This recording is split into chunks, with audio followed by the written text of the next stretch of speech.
No ny tonga ny andro Pentekosta dia teo amin'ny toerana iray izy rehetra.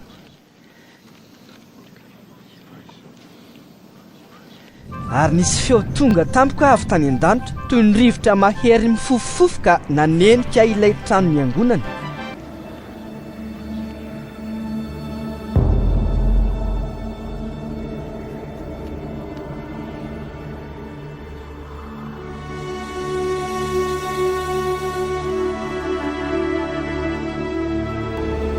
Ary nisy lela maro mitarehiny nafy nisy eo taminy izay nizarazara ary nipetraka tamin'izy rehetra isan'olona.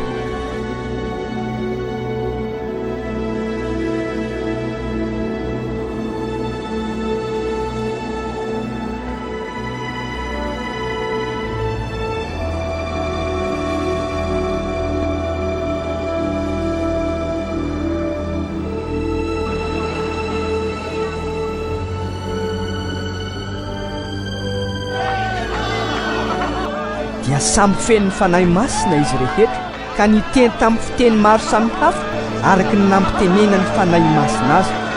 Nisy jiosy ny olona tany Jerosalema, olona mpivavaka tsara avy tany amin'ny firenena rehetra ambany lanitra izy ireo. Rehefa niely izany feo izany dia olona maro novory sady very hevitra satria samy nahare azy ireo teny tamin'ny fiteniny avy izy rehetra. Dia talanjona sady gaga izy ireo ka niteny hoe, indreo tsy Galiliana va ireo rehetra miteny ireo? Koa ahoana no andrenesantsika azy amin'ny fitentsika avy izay nahabeantsika, isika izay Partiana, Mediana,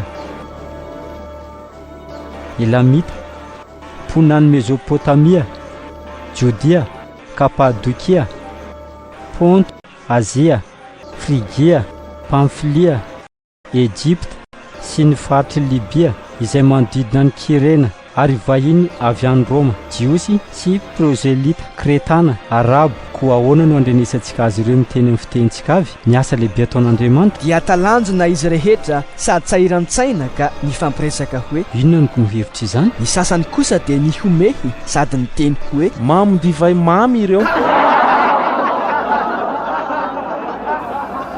Nitsangana i Petera sy ny 12 lahy dia nanandra-peo ka niteny tamin'izy ireo hoe, ry lehilahy jiosy izay rehetra monina eto Jerosalema, aoka ho fantatrareo izao ka henoy ny teniko.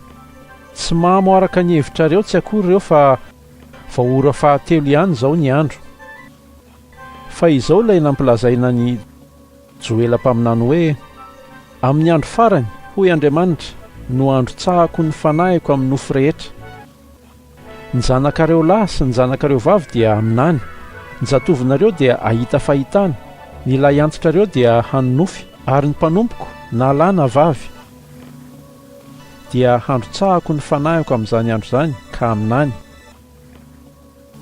Hanisy fahagagany eny amin'ny lanitra ambony aho ary famantarana amin'ny tany ambany, dia rasy afo ary setroka manjavona.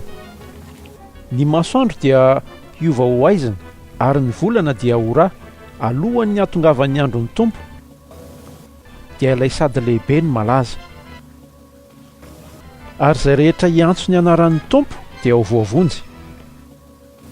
Ry lehilahy Israelita, mianohy izao teny izao, Jesosy avy any Nazareta, lehilahy nasehon'Andriamanitra teo aminareo tamin'ny asa lehibe sy ny fahagagana ary ny famantarana izay nampanaovin'Andriamanitra azy teo aminareo, araka ny fantatrareo ihany. Izy dia natolotra noho ny fandaharana sy ny fahalalàn'Andriamanitra mialoha, ary nombonareo sy novonoanareo tamin'ny tanan'ny olona tsy tandalàna. Nefa Andriamanitra nanangana azy rehefa nahafaka ny fanaintaina ny fahafatesana, satria tsy azon'izany noazonina izy.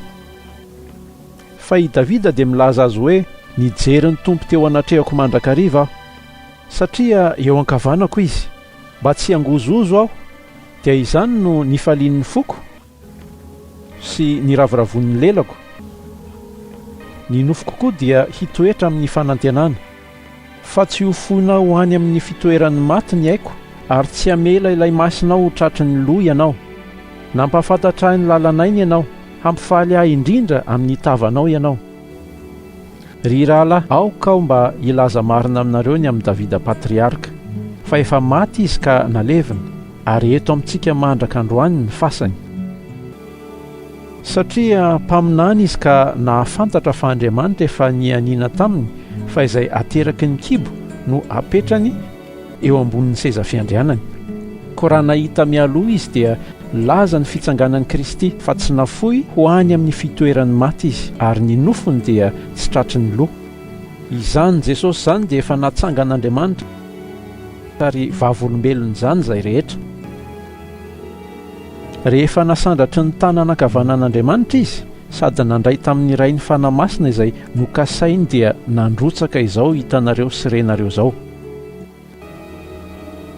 Fa tsy Davida no niakatra tany an-danitra, satria hoy izy, ny tompo nilaza tamin'ny tompoko hoe, mipetrahy eo ankavanako ambara-panaoko ny fahavalonao ho fitoera-tongotrao. Ko aoka ho fantatry ny taranak'Israely rehetra tokoa fa iny Jesosy noombonareo tamin'ny hazo fijaliana iny dia efa nataon'Andriamanitra Tompo sy Kristy. Raha nandray izany ny olona dia voatsindrona tao am-pony ka niteny tamin'ny Petera sy ny apôstôly namany hoe, ry rahalahy, inona no ataonay? Hoy Petera taminy, mibeba ary aoka samy atao batisa amin'ny anaran'i Jesosy Kristy anareo rehetra, mba hahazo famelana ny helokareo. Ary anareo andray ny fanomezana dia ny fanahy masina, satria ny teny fikasana dia ho anareo sy ny zanakareo ary ho an'izay rehetra lavitra. Na iza hantsoin'ny Tompo Andriamantsika hanantona azy.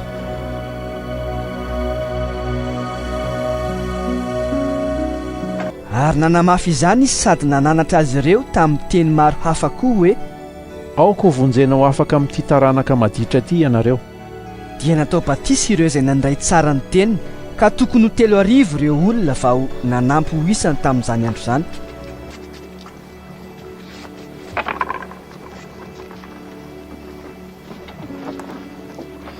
Ary izy ireo dia naharitra tamin'ny fampianaran'ny apôstôly sy ny fiombonana sy ny famakinan'ny mofo ary ny fivavahana.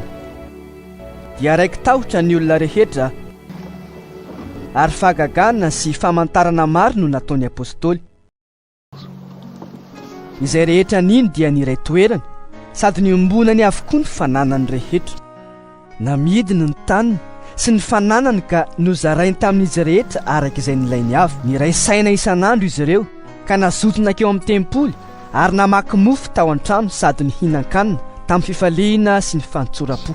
Niteran'Andriamanitra sady nahita fity tamin'ny vahoaka rehetra izy, ary nampitomboin'ny tompo isan'andro ny olombonjena ho isan'ireo.